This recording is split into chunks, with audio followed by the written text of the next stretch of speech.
Kali ini, kita akan berbagi suatu resep yang menggunakan telur. Dan pastinya, kita sudah familiar di rumah makan Padang, yaitu telur dadar.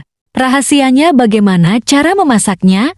Selamat menonton, dan jangan lupa subscribe channel Haus Minum. Pertama-tama, teman-teman siapkan dulu daun bawangnya.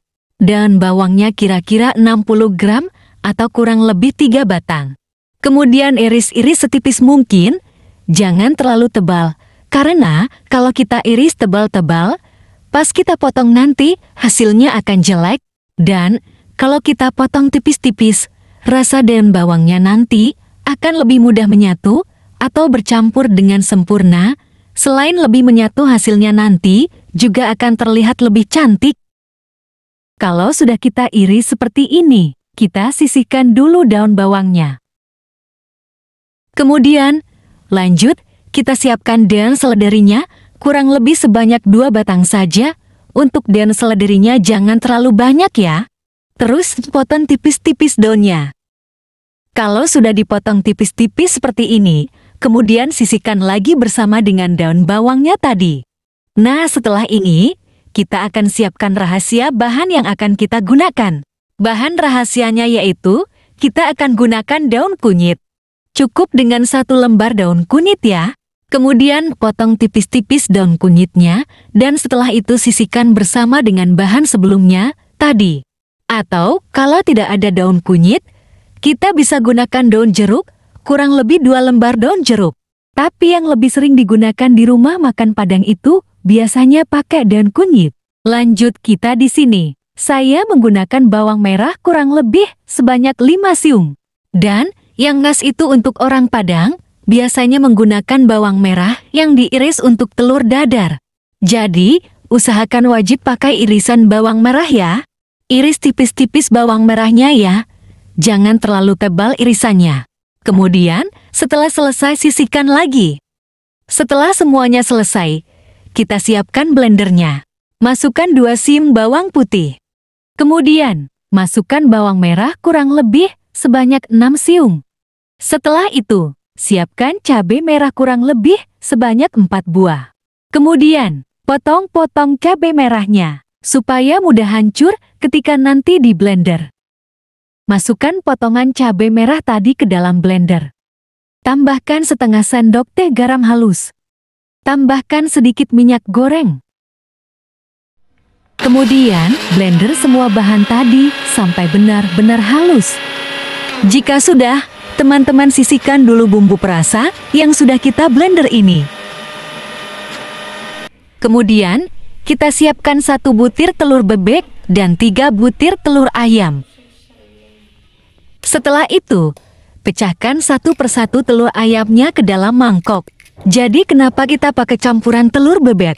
Supaya telur dadarnya nanti hasilnya bisa padat dan tebal, maka kita wajib pakai campuran telur bebek. Dan kalau kita pakai telur bebek, hasilnya nanti akan lebih cerah dan tidak hitam. Setelah telur ayam dan telur bebeknya tercampur, kemudian tambahkan setengah sendok teh merica halus dan setengah sendok teh garam halus. Kemudian tambahkan 2 sendok makan tepung terigu dan 1 sendok makan tepung beras. Setelah itu, teman-teman langsung saja diaduk-aduk, bisa pakai sendok atau garpu atau yang lainnya. Aduk-aduk terus sampai tidak ada lagi gumpalan-gumpalan tepungnya. Jadi sampai benar-benar halus. Misalkan tidak bisa halus juga nggak apa-apa. Nanti teman-teman saring saja menggunakan penyaring. Yang penting hasilnya nanti halus dan tidak ada tepung yang menggumpal lagi. Aduk-aduk terus sampai merata, sedikit capek nggak apa-apa. Nah, kalau sudah seperti ini, kita lanjutkan dengan penambahan bumbu-bumbu yang telah kita blender tadi. Langsung saja kita masukkan bumbu-bumbu yang sudah kita blender sampai halus tadi. Sebenarnya di sini, teman-teman juga bisa tambahkan sedikit bumbu kunyit biar nanti warnanya bisa terlihat cerah. Tapi, kalau tidak pakai juga nggak apa-apa. Jangan lupa tambahkan lagi garam halus secukupnya. Setelah bumbu dimasukkan, aduk-aduk lagi supaya bumbu-bumbunya dapat terserap dan tercampur merata dengan telurnya. Dalam proses ini memang sedikit membutuhkan banyak tenaga untuk mengaduk-aduk, karena merata atau tidaknya bumbunya akan mempengaruhi rasa dari telur dadarnya nanti. Lalu kalau sudah rata dengan bumbu-bumbu yang dihaluskan tadi, silakan teman-teman campurkan bumbu-bumbu yang kita potong-potong tipis tadi. Jadi di sini, penambahan bumbu-bumbu yang diiris tadi semakin banyak ditambahkan, hasilnya telur dadarnya juga akan semakin tebal. Kalau sedikit bumbunya, nanti akan membuat telurnya jadi tidak tebal. Jadi di sini ada banyak faktor yang bikin telurnya tebal atau tipis. Kalau mengaduknya jangan sebentar, walaupun sudah kelihatan rata. Jadi aduk terus dan biarkan bawang merahnya jadi pecah-pecah setelah kita iris. Jadi bawangnya benar-benar menyatu dengan telurnya. Selain itu, nanti juga akan membuat telurnya tidak amis. Jadi, yang bikin amis itu sebenarnya karena bumbu-bumbunya tidak tercampur dengan merata karena kesalahan saat proses mengaduk. Kalau sudah merata begini, bisa juga ditambahkan micin atau kaldu bubuk atau kalau tidak juga nggak apa-apa. Lanjut di sini kita siapkan teflonnya, kemudian tambahkan minyak goreng secukupnya. Untuk tambahan minyaknya tidak perlu terlalu banyak ya.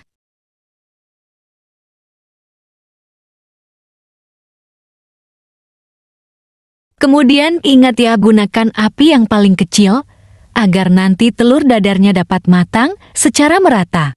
Yang di bawah tidak hangus dan di tengah dan atasnya dapat matang dengan sempurna. Setelah minyak gorengnya sudah cukup panas, masukkan semua campuran telur dadar dan bumbunya tadi ke dalam teflon. Jadi misalkan teman-teman tidak punya teflon seperti ini, teman-teman bisa pakai wajan atau kuali. Pastikan teman-teman tetap menggunakan api yang paling kecil kalau teman-teman mau hasilnya bagus dan di tengahnya tidak ada yang mentah.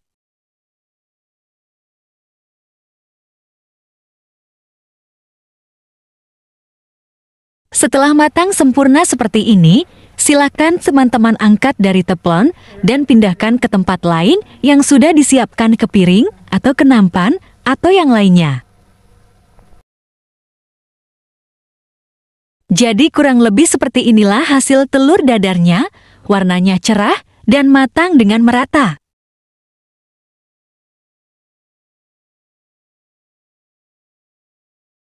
Kemudian potong-potong telurnya, ukurannya bebas seperti yang diinginkan atau diperlukan. Untuk kali ini, saya potong menjadi 4 bagian. Setelah itu tinggal teman-teman hidangkan dan selamat mencoba dan semoga bermanfaat buat teman-teman. Sampai jumpa di resep-resep berikutnya dari channel Haus Minum.